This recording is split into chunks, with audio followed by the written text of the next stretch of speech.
भारत की धरती पर ना कुछ स्मारक सिर्फ इमारतें नहीं होती, वो होती हैं हमारी सभ्यता की जीती जागती कहानियां। और उड़ीसा के तट पर खड़ा कोणार्क का सूर्य मंदिर एक ऐसा ही चमत्कार है जो अपने अंदर न जाने कितने ही रहस्य समेटे हुए है। तो आज हम इसी अद्भुत मंदिर के रहस्यों से पर्दा उठाने वाले हैं। लेकिन सवाल ये उठता है कि क्या पत्थर बोल सकते हैं? क्या पत्थर खगोल विज्ञान के गहरे राज और इंसानी जज्बातों की कहानी सुना सकते हैं? कोणार्क का तो हर एक पत्थर यही करता है। चलिए इस रहस्य को परत दर परत खोलते हैं। तो इस कहानी की शुरुआत होती है 13वीं सदी में, जब गंग वंश के राजा नरसिंहदेव प्रथम ने इसे बनवाया था। पर यह कोई आम मंदिर नहीं था। अरे इसकी तो कल्पना ही अपने आप में एक कविता जैसी है। सोचिए, एक ऐसा विशाल रथ जो खुद सूर्य देव के लिए बनाया गया हो। इस विशाल रथ की भव्यता की कल्पना कीजिए। इसे 7 शक्तिशाली पत्थर के घोड़े खींच रहे हैं जो हफ्ते के 7 दिनों को दिखाते हैं। इसमें लगे 24 पहिए दिन के 24 घंटों को दर्शाते हैं। और सबसे कमाल की बात जानते हैं क्या है? ये पूरा का पूरा रथ उगते सूरज की दिशा में बनाया गया है ताकि दिन की पहली किरण सीधे मंदिर के गर्भगृह पर पड़े। लेकिन ये सिर्फ कारीगरी का कमाल नहीं था, ये उस दौर के खगोल विज्ञान और गणित के ज्ञान का एक जीता जागता सबूत था। सही मायनों में ये मंदिर एक इमारत से कहीं ज्यादा एक बहुत बड़ा वैज्ञानिक उपकरण भी था। तो अब देखते हैं कि कैसे ये ढांचा विज्ञान की एक अद्भुत कहानी कहता है, खासकर इसके पहियों के जरिए जो असल में समय के पहिए हैं। तो सवाल ये है कि क्या ये सब सिर्फ सजावट के लिए था या इन पहियों का कोई गहरा मतलब भी था? क्या वे सच में समय बता सकते थे? इसका जवाब सच में हैरान कर देता है। देखिए ये पहिए काम कैसे करते थे। पहिए की धुरी यानी एक्सल पर जब सूरज की रोशनी पड़ती तो उसकी परछाई तीलियों पर बनती। हर पहिए में 8 मुख्य तीलियां हैं और किन्हीं 2 तीलियों के बीच 3 घंटे का फासला होता था। और परछाई जिस जगह पर होती उससे मिनट तक का बिल्कुल सटीक समय पता लगाया जा सकता था। मतलब ये एक बहुत बड़ी और एकदम परफेक्ट धूप घड़ी थी। और सोचिए, मंदिर में ऐसे 1-2 नहीं बल्कि पूरे 24 पहिए हैं। हर पहिया दिन के 1 घंटे का प्रतीक।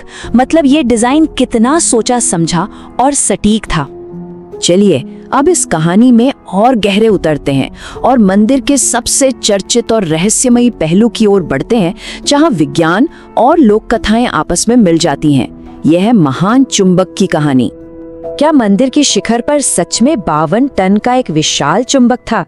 ये सवाल आज भी इतिहासकारों और वैज्ञानिकों दोनों को सोचने पर मजबूर कर देता है। देखिए, लोक कथाओं के हिसाब से मंदिर के शिखर पर यह विशाल चुंबक रखा गया था, जिसकी शक्ति से गर्भगृह में रखी मुख्य मूर्ति हवा में तैरती थी।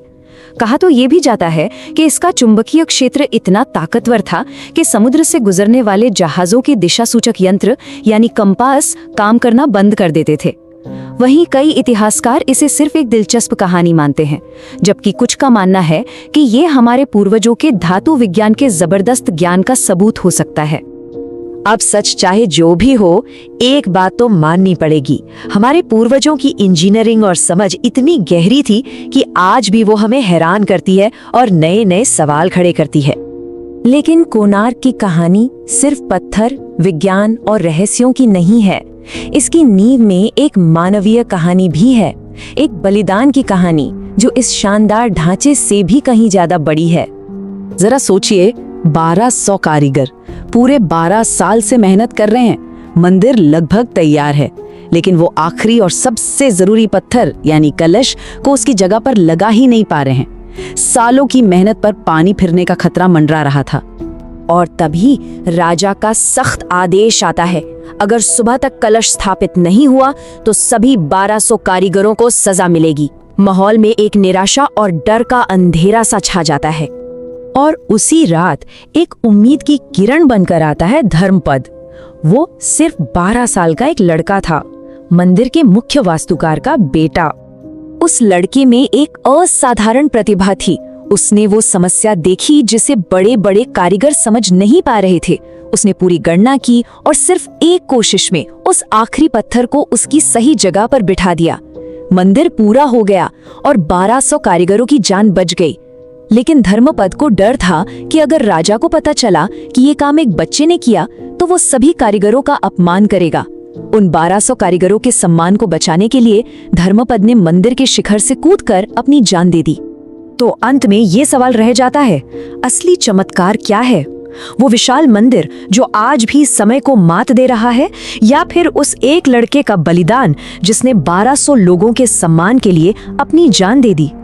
शायद असली कहानी पत्थर में नहीं, बल्कि उस कहानी में है जो उसे खड़ा करती है।